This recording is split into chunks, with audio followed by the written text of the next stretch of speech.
You know that feeling when you reach for something warm, not because you need it, but because it feels like a small act of kindness toward yourself.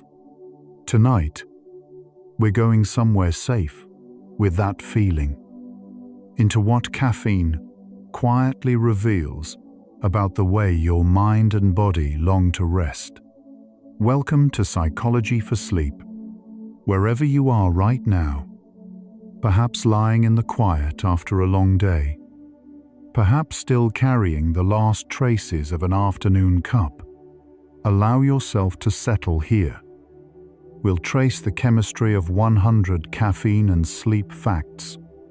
From the moment a molecule finds its way into your blood, to the deep biological wisdom your body has always had about when to rest. This kind of calm, unhurried science is rare to find.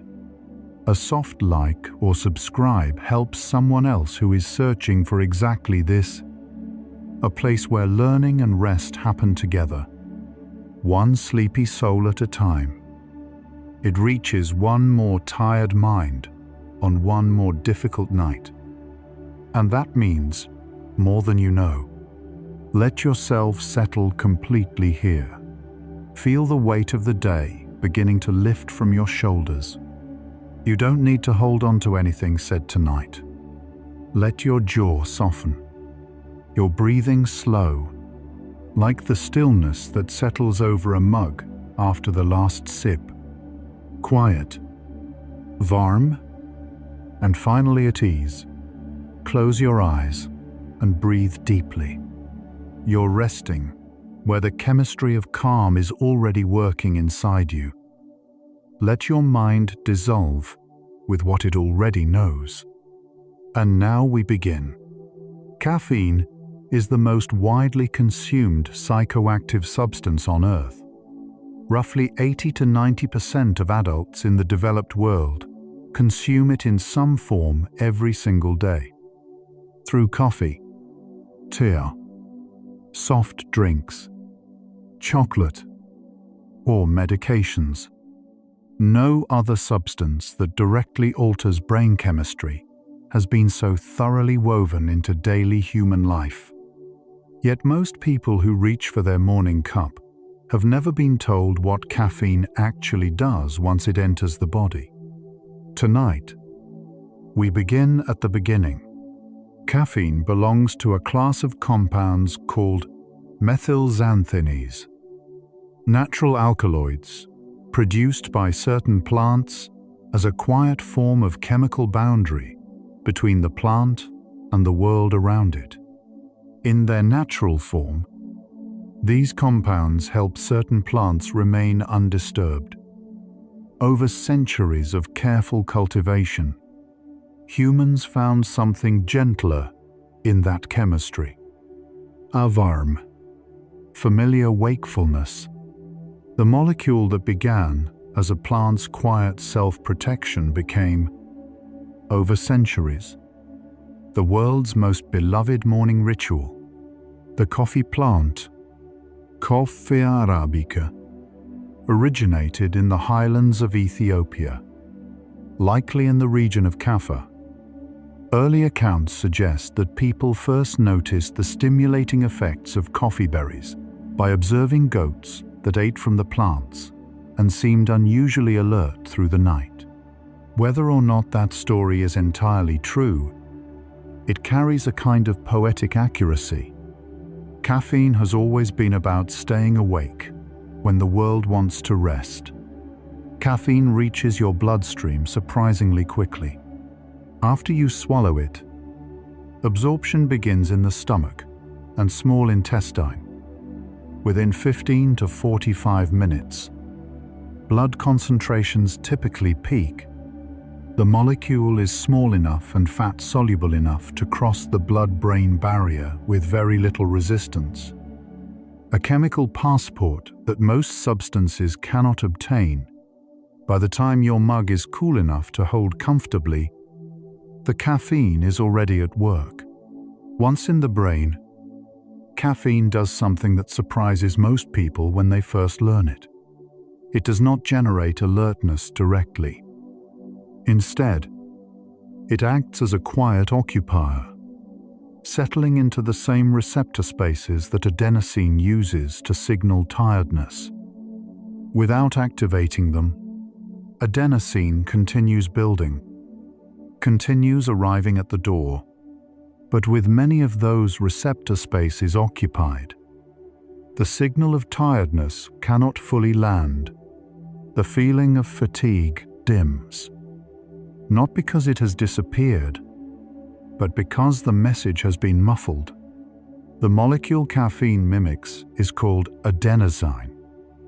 Adenosine is a byproduct of neural activity. Every time a neuron fires, adenosine accumulates. Over the course of a waking day, adenosine builds steadily in the brain, binding to receptors that progressively slow neural activity and generate the sensation we call tiredness. Adenosinase, in the most literal sense, the chemical language your brain uses to say, "It is time to rest." Caffeine and adenosine share a similar enough molecular shape that caffeine can fit into adenosine receptors, but not activate them. It simply occupies the space. Adenosine continues to be produced, continues to accumulate, but it cannot deliver its full message. The sensation of tiredness is muted, not because energy has been created, but because the signal has been softened. You are not less tired. You have simply stopped receiving the news quite so clearly. This is the paradox at the heart of caffeine's relationship with sleep. It does not erase fatigue. It postpones the experience of it. The adenosine that was building during the hours you drank coffee is still there, waiting. When caffeine is eventually metabolized and clears the receptors, all of that accumulated adenosine rushes in at once. The crash many people feel in the mid-afternoon is not a new tiredness. It is the tiredness that was always there, finally arriving. The brain's response to having its adenosine receptors chronically occupied is elegant and adaptive. It gradually builds more adenosine receptors, which means more adenosine signaling capacity and a greater physiological drive towards sleep when caffeine is absent. The brain does not become less tired over time with caffeine use. It learns to compensate and then requires caffeine simply to feel neutral. So yes, even at this early point in our journey, a quiet truth is already emerging. Caffeine and sleep are not opposites in a simple battle. They are part of a deeper conversation about what the body knows, what the mind resists, and how gently the biology of rest continues working, even when we ask it to wait. What caffeine reveals, in its own indirect way, is how profoundly the sleeping body wants to be heard. Caffeine's half-life in the human body averages around 5 hours under normal conditions, though this varies considerably between individuals, ranging from roughly 1.5 to 9.5 hours. Half-life refers to the time it takes for the body to metabolize and eliminate half of the caffeine consumed. A cup of coffee at noon may still have a meaningful presence in your system at 10 o'clock at night. For some people, the half-life stretches well beyond that, meaning an afternoon coffee reaches bedtime nearly intact. Several factors influence how quickly your body processes caffeine. Genetics plays a significant role. Variations in the CYP1A2 gene, which encodes the liver enzyme primarily responsible for caffeine metabolism, determine whether you are a fast or slow metabolizer. Slow metabolizers experience caffeine's effects more intensely and for longer periods. Fast metabolizers clear it more efficiently, sometimes tolerating an evening cup without obvious sleep disruption, though research suggests their sleep architecture may still be affected in subtle ways. Pregnancy dramatically slows caffeine metabolism. During the third trimester, caffeine half-life can extend to 10 hours or considerably longer in some individuals, due to reduced liver enzyme activity, a wide range reflecting how differently each body responds. This is one reason health guidelines recommend significant caffeine reduction during pregnancy. The biology of two people sharing one body creates a kind of metabolic quieting, a slowing that the chemistry of rest seems to understand even before the mother does. Smoking accelerates caffeine metabolism by inducing CYP1A2, the liver enzyme responsible for caffeine clearance, increasing the rate of metabolism by roughly 56% compared to non-smokers.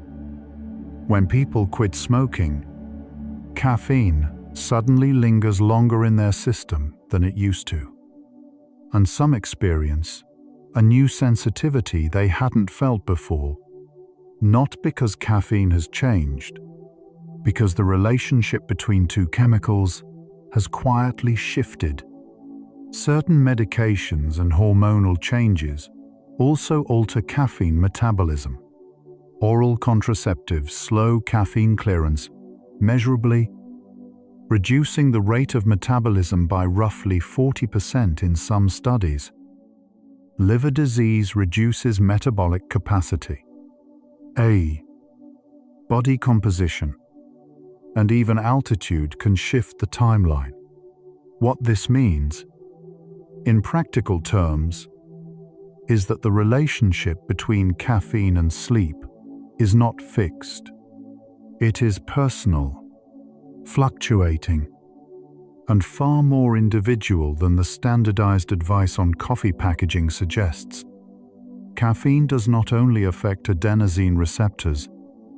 At higher doses, it also inhibits phosphodiesterase, an enzyme that breaks down cyclic AMP, a molecular messenger involved in alertness and energy regulation.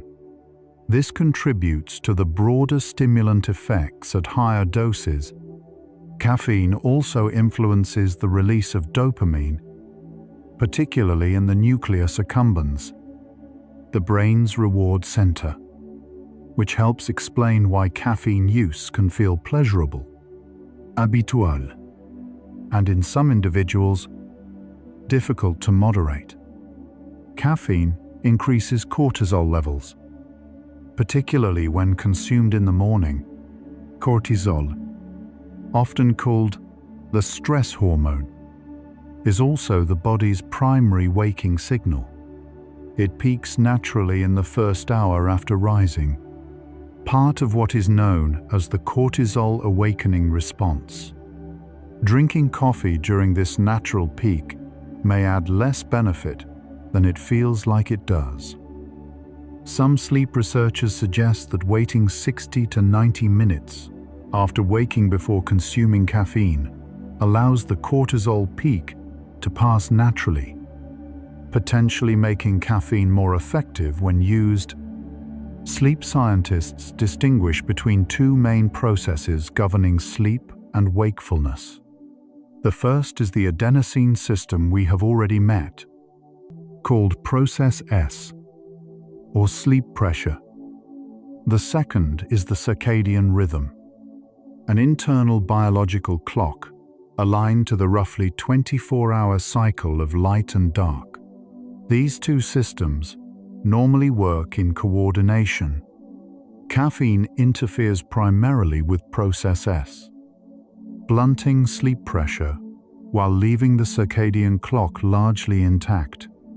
This is why caffeine can keep you awake, but cannot reset the time your body believes it to be. The circadian clock is housed primarily in a small region of the hypothalamus called the suprachiasmatic nucleus, abbreviated as the SCN. This compact cluster of neurons receives direct input from the retina, tracking light exposure throughout the day. The SCN coordinates the timing of hundreds of biological processes, including body temperature, hormone release, and the transition between wakefulness and sleep. Caffeine speaks clearly to adenosine. The circadian clock, for the most part, operates on its own deeper schedule. This disconnect has meaningful consequences. A person who uses caffeine to stay awake past their biological bedtime may feel alert, but their body temperature is already dropping. Melatonin is already rising, and dozens of preparatory sleep signals are already underway. Caffeine can postpone the experience of sleep, but cannot stop the body's preparation for it. In this sense, the biology of rest is more persistent than any cup of coffee. It waits with a patience that outlasts any stimulant. Melatonin is often misunderstood as a simple sleep hormone. Its primary function is to signal darkness, to communicate to the body that the biological night has arrived. For many years, it was thought that caffeine affected melatonin only indirectly, through behavior, but research has since shown that evening caffeine can also delay the melatonin rhythm directly, by roughly 40 minutes, in some studies, through a pathway involving adenosine receptors and the cellular clock mechanisms within the brain. This means caffeine's influence on sleep extends further than most people realize. It can shift the body's sense of when night begins, not just how tired it feels. Recent research has refined our understanding of adenosine's role beyond simple sleep pressure. Scientists now know that different adenosine receptor subtypes, particularly A1 and A2A receptors, serve distinct functions across different brain regions. A2A receptors in the ventral striatum appear especially involved in sleep drive and the rewarding quality of sleep. Caffeine's blockade of these receptors may partially explain not just the feeling of reduced tiredness, but the reduced motivation to seek rest that some people experience with heavy caffeine use. Caffeine has been studied for its effects on glymphatic function, the brain's waste clearance system, which operates primarily during sleep. During deep, slow-wave sleep, the space between brain cells expands, allowing cerebrospinal fluid to flush metabolic waste products, including adenosine itself, as well as proteins associated with neurological health. Disrupting sleep with caffeine reduces the time available for this clearance. Current research suggests that chronic sleep disruption, regardless of cause, may reduce the efficiency of this process over time. Though direct long-term human data remains an area of active investigation, caffeine affects sleep architecture even when it does not obviously delay sleep onset. Studies using polysomnography, the detailed recording of brain waves, eye movements, and muscle activity during sleep, consistently show that caffeine reduces slow-wave sleep, the deepest and most physically restorative stage. Even when caffeine is consumed 6 hours before bedtime, measurable reductions in slow-wave sleep have been documented. The effects can be present without the sleeper being consciously aware of them. And so, 25 facts in. A pattern is already clear. Caffeine does not work against sleep by brute force. It works by subtraction, occupying the signal, reducing the depth, delaying the arrival. The sleeping body keeps preparing, keeps clearing, keeps waiting. What the science of caffeine reveals is not a battle between stimulation and rest, but a quiet negotiation. And the body, always, is the one that knows what is owed. Pause here for a moment. Right now, as you lie in the quiet, your brain is doing what it always does after a long day. It is accumulating adenosine, building, slowly and patiently. The very signal that caffeine spent the day holding back. You don't need to help it. You don't need to do anything at all. Every neuron that fired today, every thought, every decision, every small act of attention left a trace in your chemistry. That trace is sleep, arriving in its own language, quietly, steadily, without effort on your part. The body has always known. It has been preparing for this moment since morning. Now we continue. Individual sensitivity to caffeine varies enormously, far more than most people realize. Some people experience significant sleep disruption from a single cup consumed before noon. Others appear to sleep through the night after an evening coffee with minimal obvious disruption.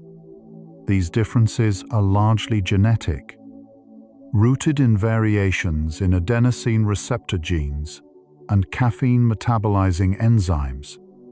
The advice that works for one person may be genuinely wrong for another. This is not a character trait. It is biology. The relationship between caffeine and anxiety is closely tied to adenosine blockade. Adenosine, among its many roles, has a generally calming, inhibitory effect on the nervous system. When caffeine occupies adenosine receptors, excitatory neurotransmitters, including glutamate and acetylcholine, become more active. In individuals predisposed to anxiety, this shift can tip toward excessive arousal. Research consistently shows that people with certain anxiety patterns are more sensitive to caffeine's stimulating effects, and that moderate caffeine reduction can meaningfully ease those symptoms in this population. Caffeine tolerance develops through receptor adaptation, the brain gradually building more adenosine receptors to compensate for chronic blockade. This process occurs over days to weeks of regular use. It means that habitual caffeine consumers need progressively more caffeine to achieve the same alerting effect. Interestingly, tolerance appears to develop more completely for caffeine's mood-elevating effects than for its sleep-disrupting ones. The alertness benefit diminishes with tolerance. The sleep disruption tends to persist. Caffeine withdrawal is officially recognized as a clinical condition in diagnostic literature.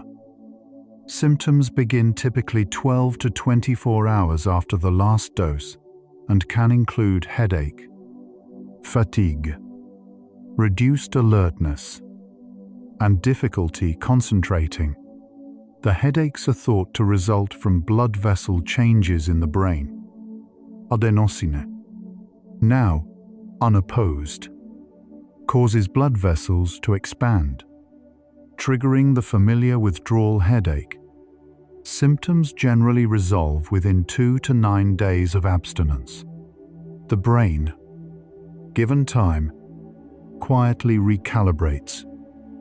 Despite its ubiquity, caffeine is not universally stimulating.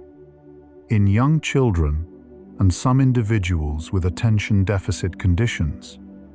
Caffeine occasionally produces a paradoxical calming effect. The reasons remain partially unclear, but may relate to differences in dopamine system activity and adenosine receptor distribution in developing brains. The same molecule behaves differently depending on the neurological landscape it enters. Chemistry is never context-free.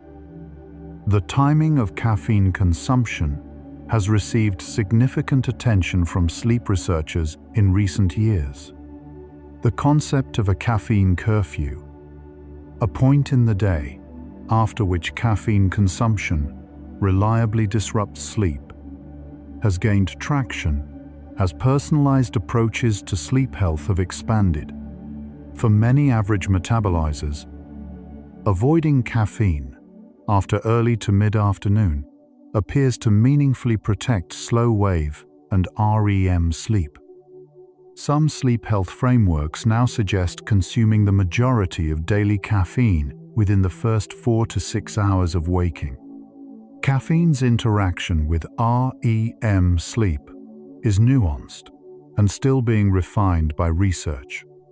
REM sleep, rapid eye movement, sleep, is the stage most associated with dreaming, emotional memory processing, and certain forms of creativity and learning consolidation. Caffeine can reduce REM duration in some studies, particularly when consumed close to sleep onset. However, the relationship appears sensitive to dose and timing in ways that make blanket conclusions difficult. What seems consistent is that even moderate disruption of REM architecture has measurable effects on next-day mood and cognitive performance. There is a growing body of research examining caffeine's effects on sleep in older adults. With age, adenosine receptor density changes, and the circadian clock tends to advance, meaning older adults naturally feel sleepy earlier. Caffeine metabolism slows with age as well. The result is that older adults often experience more pronounced and longer-lasting sleep disruption from equivalent caffeine doses than younger adults. Yet, caffeine consumption patterns in this age group often remain unchanged from earlier decades, creating a quiet mismatch between habit and biology. Caffeine affects the architecture of sleep differently depending on which stage of the sleep cycle it disrupts. When caffeine delays sleep onset, it compresses the total sleep period, reducing time in all stages. When caffeine is consumed earlier and disrupts slow-wave sleep without delaying sleep onset noticeably, the loss is more selective, but no less real. The body attempts to compensate for slow-wave sleep loss on subsequent nights, a phenomenon called slow-wave sleep rebound, prioritizing the recovery of what was missed. The concept of sleep debt, cumulative deficit from nights of insufficient sleep, interacts with caffeine use in a circular way. Caffeine can mask the subjective experience of sleep debt without reducing its physiological burden. People using caffeine to manage fatigue from accumulated poor sleep may feel subjectively functional, while their cognitive performance, immune function, and metabolic regulation continue to erode. This gap between how tired a person feels and how affected they actually are is one of the more quietly consequential features of chronic caffeine-supported sleep restriction. Caffeine and napping have a well-researched relationship. The so-called nappuccino, consuming caffeine immediately before a short nap of 20 minutes, has been studied in sleep laboratories and occupational settings The rationale is that caffeine takes approximately 20 to 30 minutes to be absorbed and begin receptor blockade. A brief nap during this window allows adenosine levels to decrease slightly through sleep, and caffeine blockade of remaining adenosine begins just as waking occurs. Studies suggest this combination can produce greater alertness than either strategy alone. The body and the molecule briefly cooperating. Caffeine has been studied extensively in the context of shift work and jet lag. For shift workers, who must sleep at times misaligned with their circadian rhythms, strategic caffeine use can provide short-term alertness benefits. However, the long-term accumulation of circadian misalignment and sleep disruption in shift workers is associated with meaningful health consequences. And caffeine cannot offset these risks. It can help someone function through a night shift. It cannot compensate for what sleeping at the wrong biological time costs the body over years. There is evidence that caffeine may have a different relationship with sleep quality in people who experience insomnia compared to good sleepers. People with chronic insomnia often report heightened sensitivity to caffeine's arousing effects, and some research suggests that even caffeine consumed many hours before bedtime may produce greater sleep disruption in this population than in those without sleep difficulties. For people already finding it difficult to downshift at night, caffeine adds stimulation to a nervous system that is already working hard to quiet itself. Decaffeinated coffee is not caffeine-free.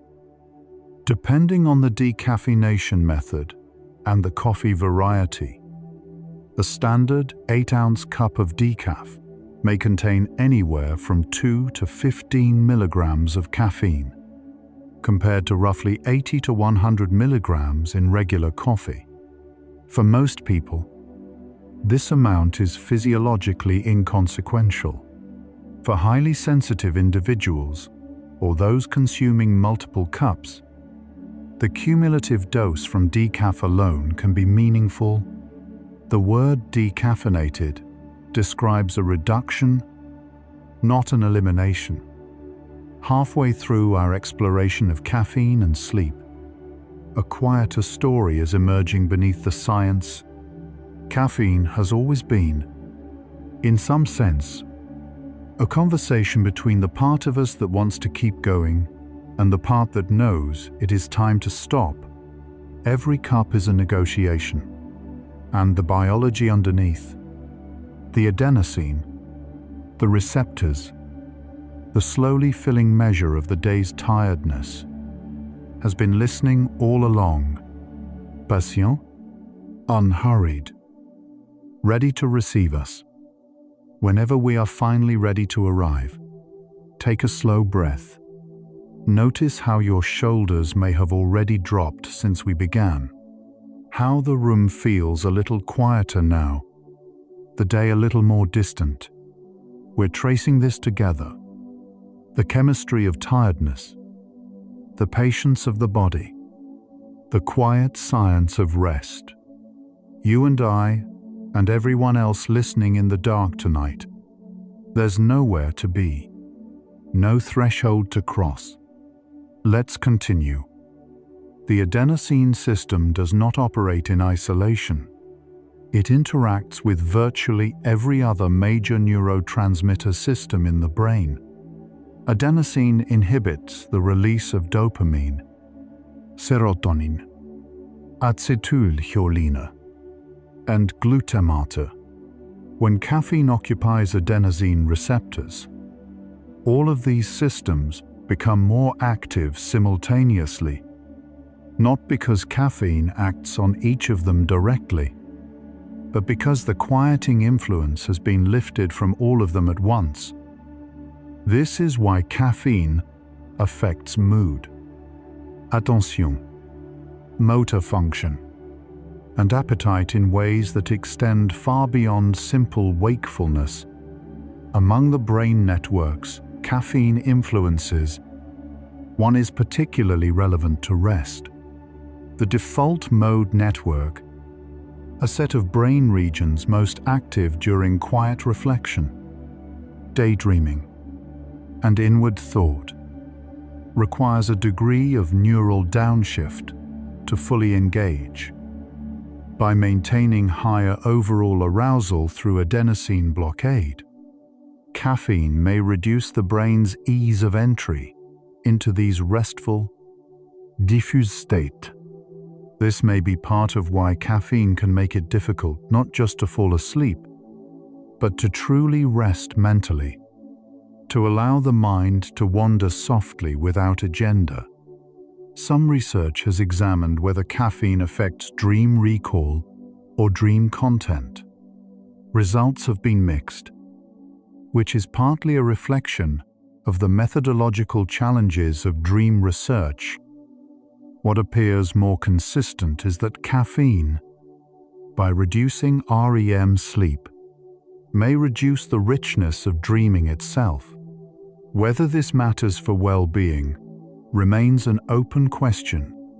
Dreaming is increasingly understood as serving important functions in emotional regulation, memory integration, and the processing of difficult experiences.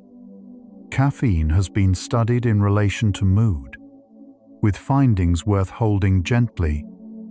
Regular, moderate caffeine consumption has been associated in large population studies with somewhat lower rates of depression.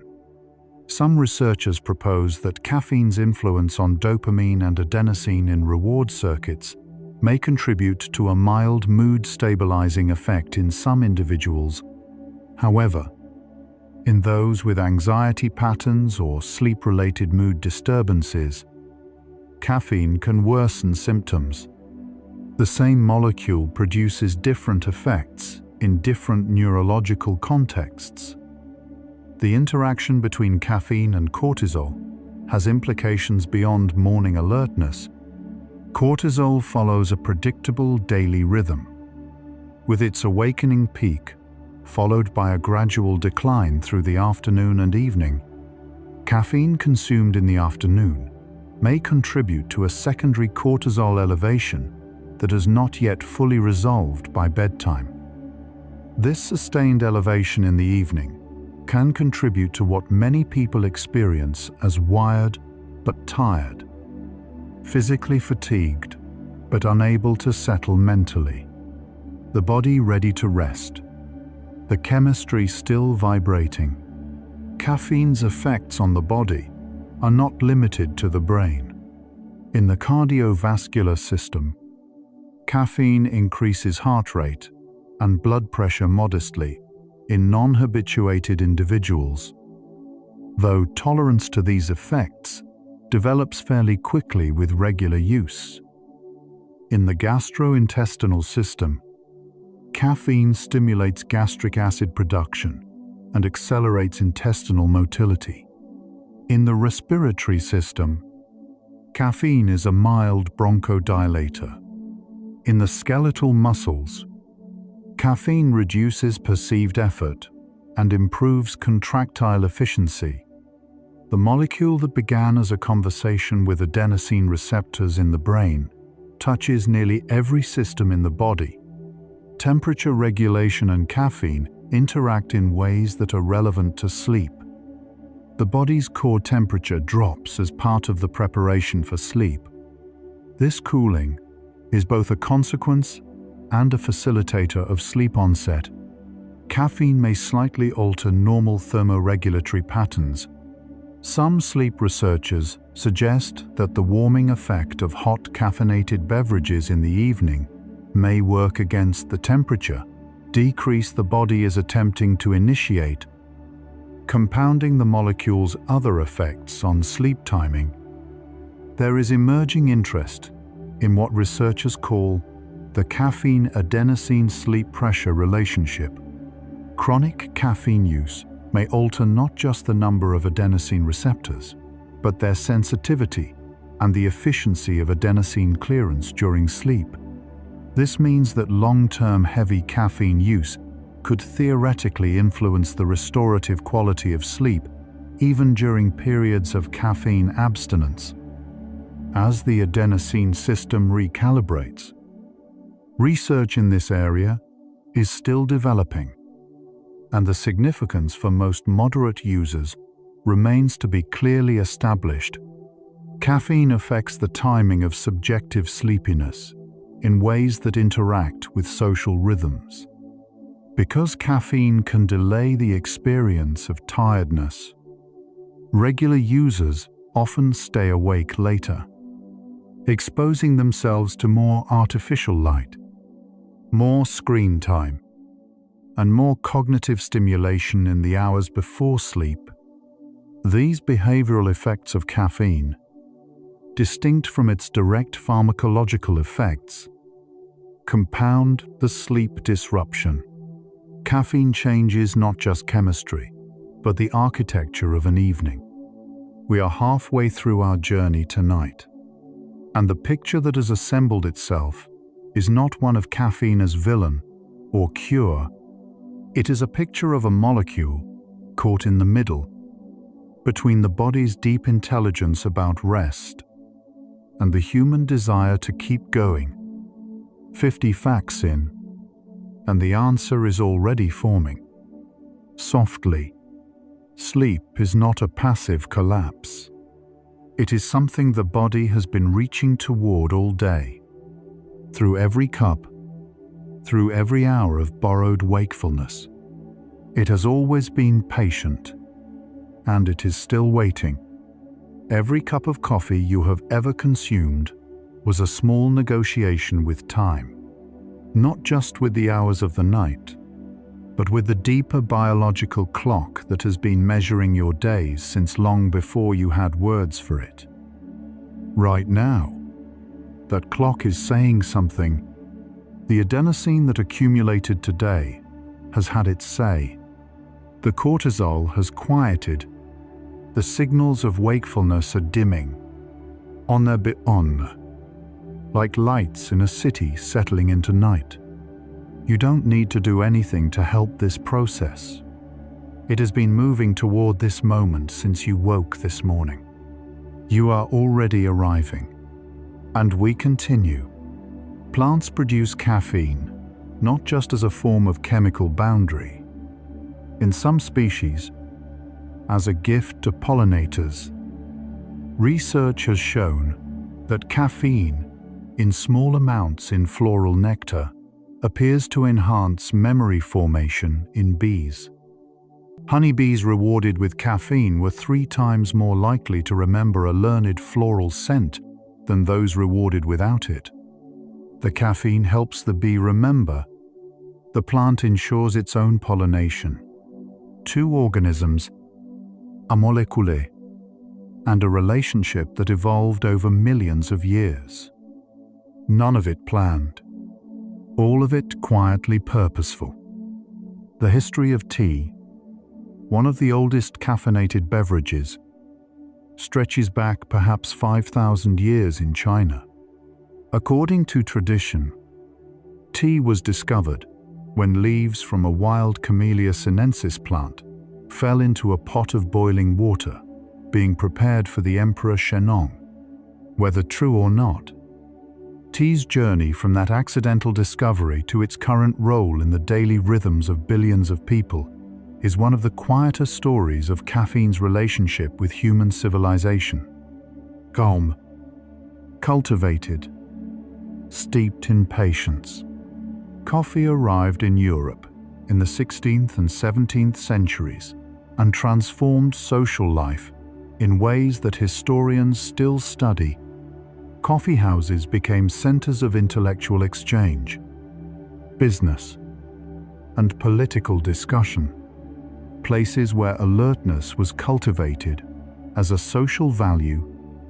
Some historians have suggested that the shift from alcohol-heavy morning beverages to caffeinated ones during this period may have contributed to the productivity and cognitive sharpness associated with the Enlightenment, whether that is true or not, it is a remarkable thought that the history of ideas is also, in part, a history of adenosine.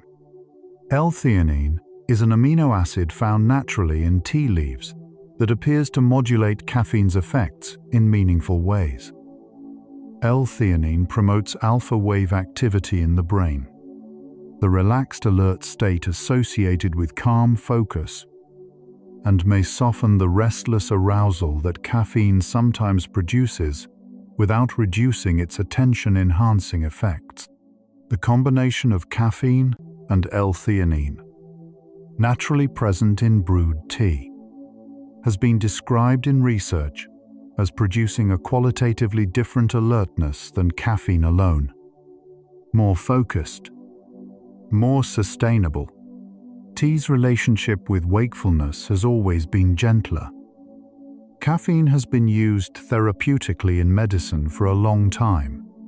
In neonatology, caffeine citrate is a standard treatment for apnea of prematurity, an interruption of breathing that can affect very preterm infants. In this context, caffeine stimulation of respiratory centers in the brainstem can be life-saving. The same molecule that disrupts sleep in a healthy adult helps a premature baby remember to breathe. Context always changes everything. Some people report what is called caffeine insensitivity, the experience of consuming caffeine with no perceptible alerting effect. In most cases, this reflects high adenosine receptor density from chronic use, rapid metabolism, or a combination of both. Truly insensitive individuals, those with genetic variants that significantly alter receptor binding, are thought to be rare. More commonly, insensitivity is acquired rather than innate, a tolerance built slowly, cup by cup, over months and years of regular use. Adenosine receptors are found not just in the brain, but throughout the body. In the heart, the kidneys, the immune system, and the gastrointestinal tract. Caffeine's presence at these peripheral receptors contributes to its cardiovascular and digestive effects. It also means that caffeine's influence extends far beyond cognition and sleep, touching immune responses, inflammatory signaling, and even kidney filtration rates. The molecule is, in the most literal sense, systemic, present wherever the adenosine system operates. Sleep deprivation and caffeine have been compared directly in cognitive performance research. Studies consistently show that caffeine can partially offset the performance changes caused by mild sleep restriction, improving reaction time, attention, and certain types of working memory.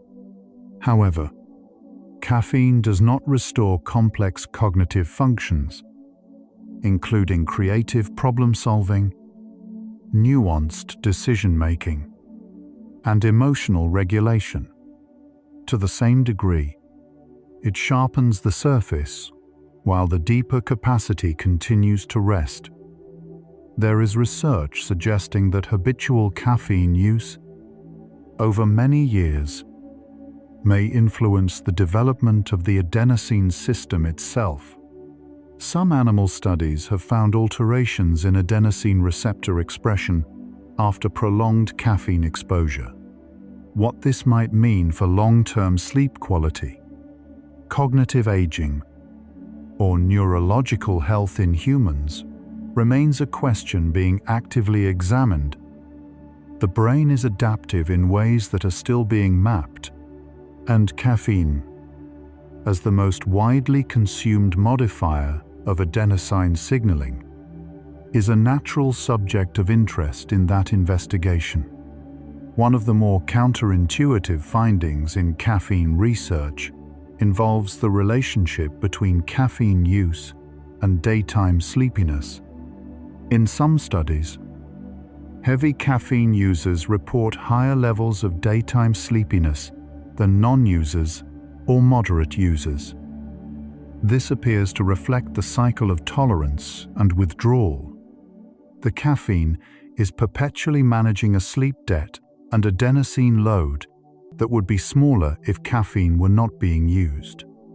The molecule becomes necessary to maintain a baseline that would have been achievable without it. A quiet loop, closing slowly. Caffeine's relationship with memory and learning is layered.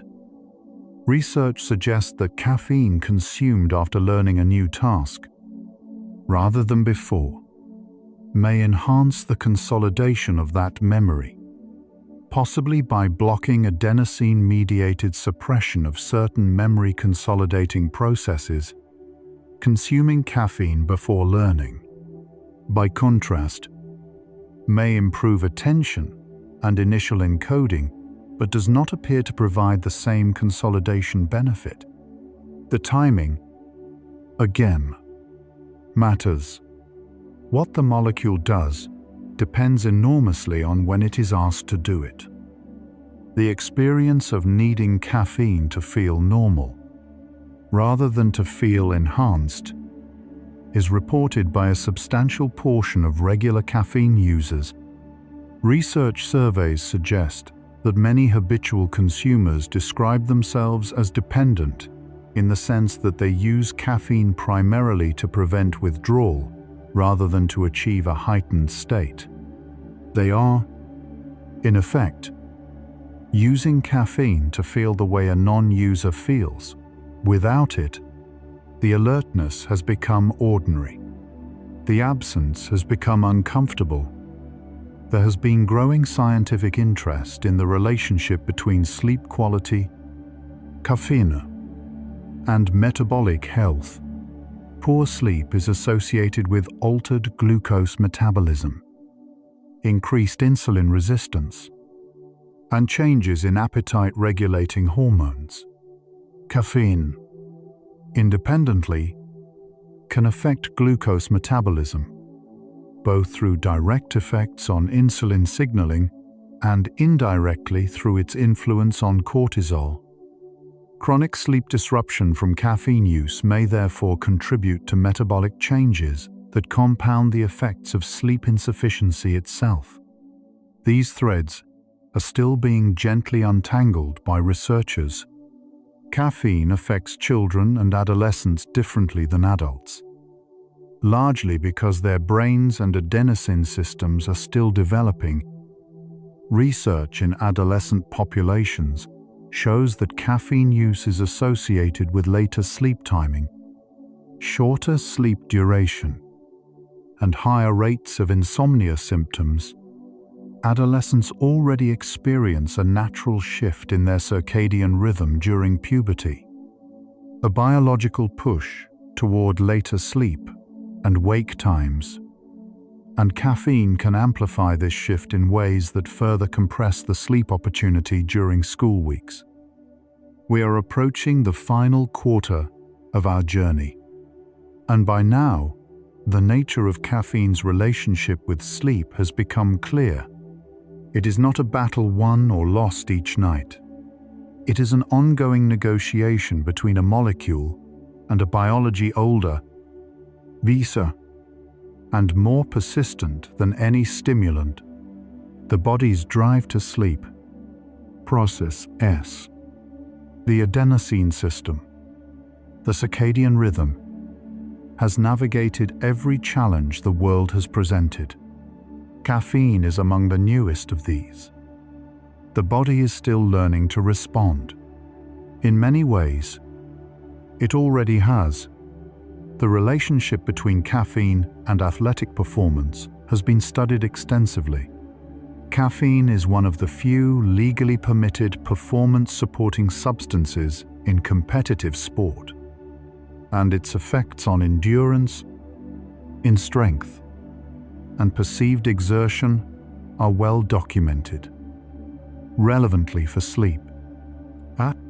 Sleep, in turn, is one of the most consistent performance enhancers available.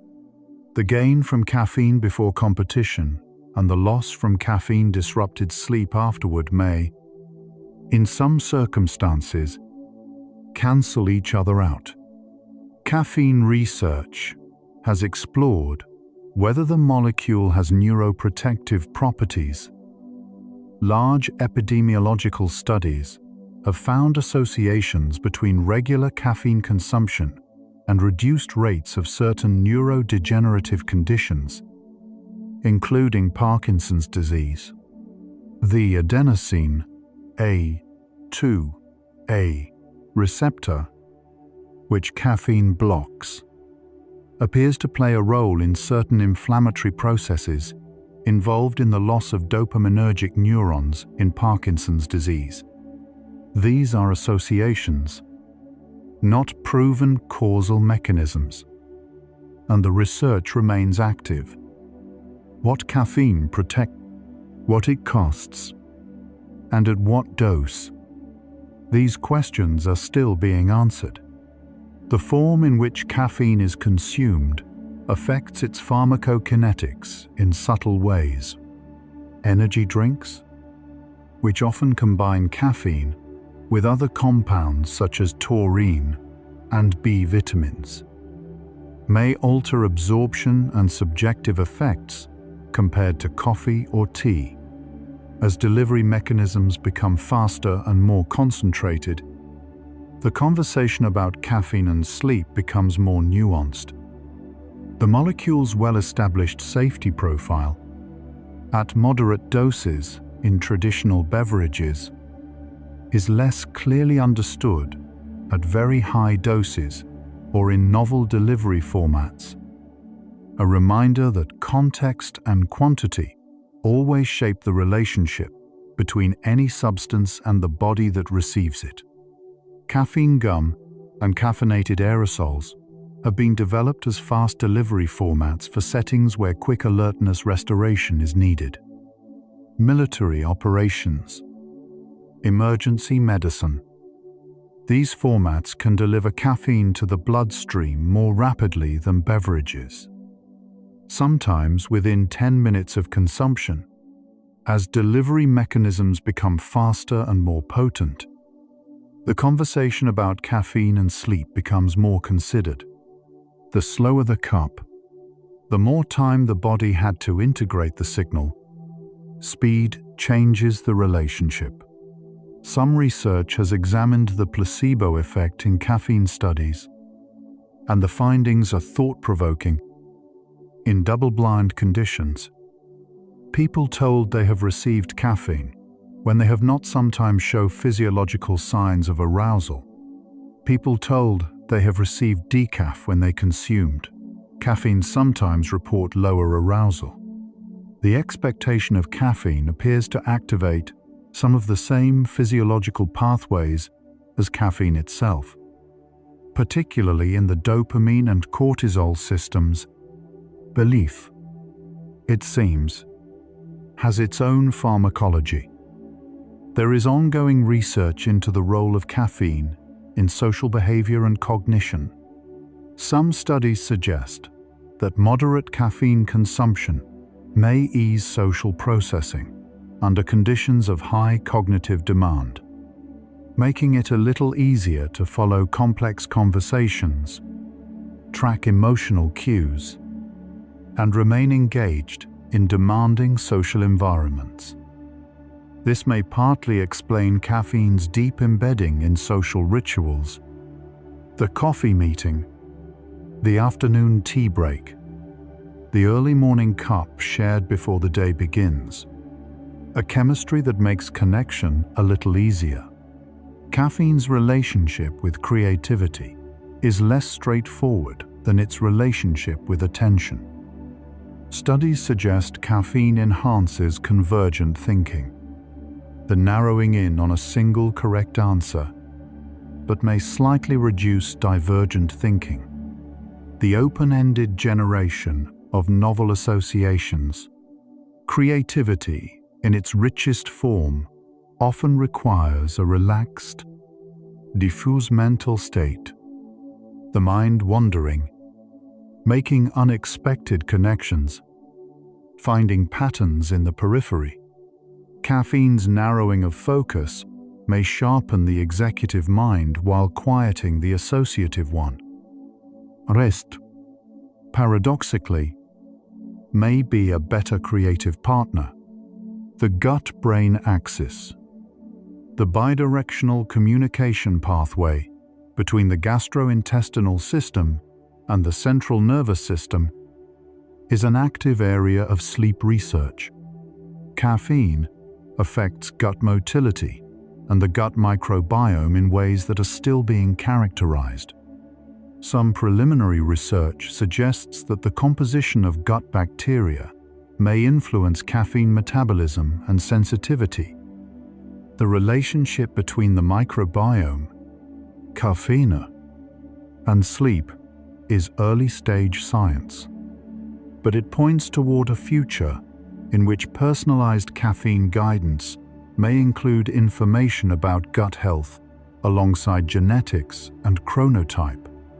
The concept of chrononutrition, the idea that when you eat and drink affects health outcomes independently of what you consume, is reshaping how researchers think about caffeine. Consuming caffeine at times aligned with your individual chronotype, your biological preference for early or late sleep timing, appears to produce fewer sleep disruptions than consuming it at times that are misaligned. A morning person drinking coffee in the early hours is working with their biology. A night owl drinking it mid-morning may already be working against it. Now, the answer to what caffeine reveals about sleep has become clear in the way that quiet answers become clear. Not through force, but through accumulation. The biology of tiredness is not a flaw to be corrected. It is a signal to be received. Adenosine is the body's most honest communication, and every time caffeine delays that communication, the body waits. Patient, persistent, unhurried. The science of caffeine is, in the end, the science of what happens when we keep asking our bodies to wait. And the science of sleep is the story of everything they do in the meantime. You might be feeling very tired now. That is exactly right. Your mind has traveled a long way tonight. It has touched the chemistry of wakefulness, the patience of the sleeping body, the quiet intelligence of rest. Sleep does not come when you try to sleep. It comes when you stop trying. This is precisely that moment. Think about sleep not as a shutdown, but as a return. The adenosine your body made today was always building toward this moment. Every hour you spent awake was also, in its own way, a preparation for now. Let everything settle. Let the day's chemistry complete itself. We're almost there now. Sleep is not one thing. It is a cycling architecture. Light sleep, deep sleep, and REM sleep, repeating through the night in roughly 90-minute cycles. Each stage serves a different function. Deep sleep restores the body. REM sleep restores the mind. Caffeine can compress and alter these cycles in ways the sleeper never consciously feels, but the biology always registers. The word sleep comes from the Old English slap, related to roots meaning to be loose, to be slack. There is wisdom encoded in that etymology. Sleep as a loosening, a releasing of the held and the held together. Caffeine, in some ways, is the opposite. A tightening, a holding together of the waking self. And rest is what happens when we allow the loosening again. Adenosine is not only a sleep signal, it is also a molecule of time, a measure of how long the waking mind has been at work. Every fact learned today, every feeling processed, every conversation followed, each left its trace in the adenosine system. What we carry into sleep is the chemistry of everything we live today. Sleep is where that chemistry is quietly sorted and made into something new. A warm bath or shower taken 60 to 90 minutes before sleep is one of the most reliably supported sleep interventions in research. The mechanism is simple. Warm water draws blood to the skin, and as you cool afterward, core body temperature drops, reinforcing the natural temperature decrease the body uses to initiate sleep. No molecules required. The body knows how to do this on its own. Caffeine lingers. But so does the body's intention toward rest. Long after the last cup, the circadian clock continues, marking the hours. Melatonin continues rising. Body temperature continues falling. The biology of sleep is not conditional on the absence of caffeine. It runs alongside it. Persistent. Parallel. Waiting for the molecule to clear so it can be fully heard. The word coffee is thought to derive from the Arabic kahwa, possibly meaning wine of the bean, or possibly from the name of the Ethiopian region, Kaffa. It traveled through Ottoman coffee houses before reaching Europe, carrying its gentle wakefulness with it across trade routes and centuries. Every morning ritual of coffee is, in a quiet way, the inheritance of that long journey, a chemistry that crossed oceans to find its way into this moment. There are moments in the research literature where caffeine and sleep seem, briefly, to cooperate. Strategic napping with caffeine, timed consumption to support shift transitions, brief doses to support recovery from acute sleep loss in controlled settings. In these moments, caffeine is not working against sleep. It is allowing function while the body works toward a later, more complete rest. Even here, the body's wisdom is not bypassed, only gently postponed. The glymphatic system, which clears metabolic waste from the brain during sleep, operates most fully during slow-wave sleep. Caffeine, by reducing slow-wave sleep, reduces the time available for this clearance. What accumulates without full clearance remains to be processed on subsequent nights. The brain is not behind. It is simply waiting for the conditions it needs. Some of the most deeply restful experiences people report, long, uninterrupted, dream-rich sleep, occur after extended periods of caffeine abstinence. The adenosine system, recalibrated, delivers sleep pressure cleanly. The architecture of sleep, undisturbed, follows its natural sequence.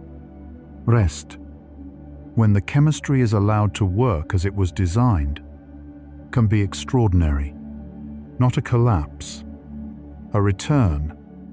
The body has been preparing for sleep since the moment you woke this morning. Adenosine built, cortisol declined, melatonin waited for darkness. Body temperature began its long, slow drop. None of this required your participation. The biology of rest is not something you do. It is something you allow. Tonight, you are allowing it. There is a quality of tiredness that is different from exhaustion. Exhaustion is depletion. The empty feeling after too much has been given for too long. Tiredness, in its clean form, is completion. The feeling that the day has been fully lived, that enough has been done, that the body now has permission to stop. Caffeine can blur the difference between the two. Sleep, given the chance, clarifies it.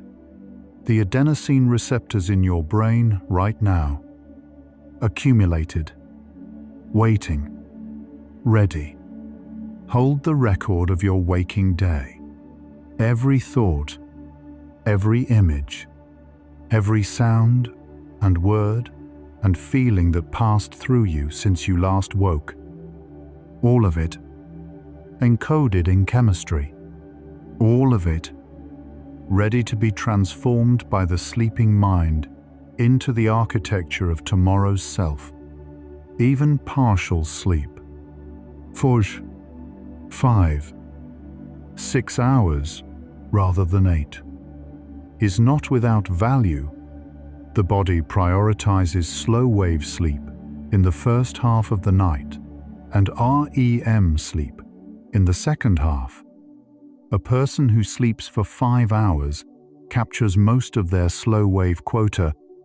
What is missed is primarily REM, the emotional, associative, creative restorative stage.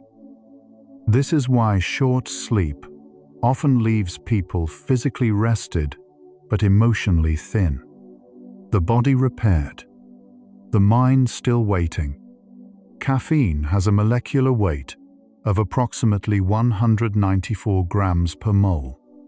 It is a small, simple molecule by the standards of pharmacology, and yet it has shaped the rhythms of billions of human lives.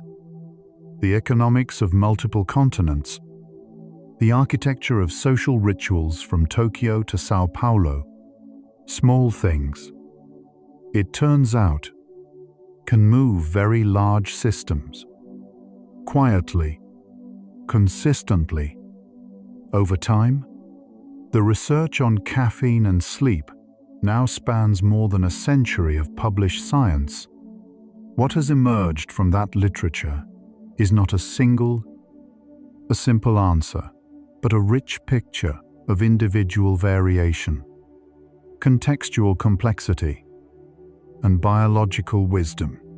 The most consistent finding across all of it is this: sleep wants to happen. The biology of rest is extraordinarily persistent. Caffeine is the most studied negotiator with that persistence. And sleep, given even a partial opportunity, finds its way. Dreaming appears to serve a function in the processing of difficult emotions. REM sleep, during which most dreaming occurs, has been described by some researchers as a form of overnight integration, the brain revisiting the emotional content of the day's experiences in a neurochemical environment low in stress hormones, allowing the charge of events to be processed and softened. When caffeine reduces REM sleep, it reduces access to this overnight processing. Sleep, in this sense, is not just restoration. It is repair. The relationship between caffeine and gratitude has not been formally studied, but it exists, quietly, in the lived experience of billions. The morning cup that marks the beginning of a familiar day, the warmth before the world makes its demands, the pause before thinking begins. Caffeine, whatever it does to adenosine, also does something to the rhythm of human morning, gives it a shape, a ritual, a small, warm stillness before the larger motion begins. In the end, the science of caffeine is also a story about attention, about where we place it, when we allow it to rest, and what we are willing to let the body tell us when the molecules have quieted and the night has arrived. Tiredness is information, rest is response, and the chemistry of sleep, the adenosine, the melatonin, the body temperature, the circadian rhythm, is the body speaking its oldest and most persistent language. The last cup of coffee most people will drink before a restful night is often taken hours before sleep. Its caffeine long since fading, its warmth a distant memory, and yet the ritual of it stays. The pause, the warmth, the brief moment of stillness before the day resumed. Perhaps that is what caffeine has always carried alongside its chemistry. The small, human need to stop for a moment, to hold something warm, to be still, even briefly, before continuing. You have been still for a while now. The adenosine has been building, patiently and correctly, toward exactly this. The day's chemistry is completing itself. The biological night has arrived, as it always does, as it always will, and whatever caffeine lingered in your blood when you lay down tonight, it is quieter now, slowly clearing, the receptors beginning to open, the tiredness beginning to deliver its message. The body knows what to do. It has always known. And so our quiet journey through the science of caffeine and sleep comes to a gentle close. We began with a molecule, small, ancien, borrowed from a plant's quiet chemistry, and followed it into the most intimate corners of the sleeping brain. We learned that adenosine builds patiently through every waking hour, and that caffeine, for all its remarkable chemistry, only asks it to wait. We ended with the deep sleep rebound, the body's quiet insistence on recovering what was owed, and the glymphatic tide that rises in slow-wave sleep to clear what the waking mind left behind. From the first cup of the morning to the last fading molecule of the evening, we glimpsed how sleep has been reaching for us all day long, persistent, unhurried, certain of its own arrival. What the science of caffeine has shown us, in its own indirect way, is not a battle. It is a conversation the body has been having with itself since the first cell learned to rest. The same forces shaping how a cell signals tiredness also shape the rhythm of your entire day. Much of the most important biology, the adenosine accumulating, the circadian clock marking the hours, the glymphatic system preparing, happens in silence, below awareness, without your supervision. The sleeping body does not need to be managed. It needs to be allowed. By pausing here tonight, you have allowed something. In these final minutes, you take the deepest breath you can, as deep as you are able. Think about the unity of every waking moment that brought you here, every cup that helped you continue, every hour that built quietly toward this one, every cell that made adenosine in the faithful, patient chemistry of a body doing what it was made to do.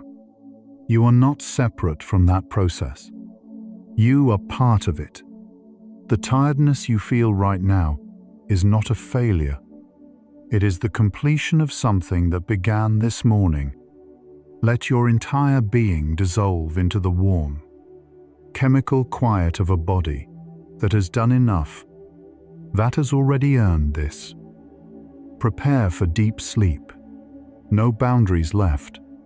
Only the soft, persistent, cellular certainty of rest. Only peace.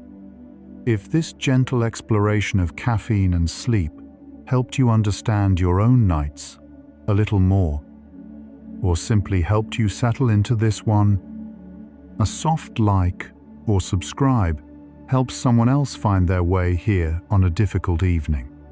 One quiet tap, one more restful night. The adenosine is still building, quietly, correctly, as it always has. You don't need to hold any of this. It was never yours to carry. You've traveled inward tonight, into the chemistry of something most people live inside without ever noticing. You touched the oldest signal the waking brain knows how to send, and found it here, still working, still patient, still arriving on its own schedule. You can allow these thoughts of caffeine and sleep to fade now, like the warmth of a mug long after the last sip. Not gone, simply transformed into the ordinary calm of evening, leaving only the still, unheld quiet behind. Let your breathing deepen. Let your body feel heavier, as if all the adenosine of a full and lived day has settled around you now. Not pressing, not demanding, only holding you.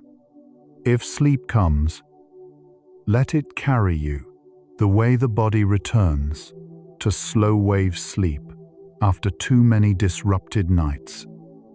Not falling, not rushing, but arriving with a certainty older than any molecule, into a realm where time and weight no longer matter. If your eyes are still open, the next video is waiting for you, ready to continue the journey. But if they're closed, stay there. Stay in the darkness that feels safe and warm. Tomorrow, adenosine will begin its patient accumulation again. The biology of rest will still be doing what it has always done. Still tending, still clearing, still becoming. But tonight belongs to stillness. Rest well, sleepy soul. And remember, the body has always known when it is time to come home. Good night.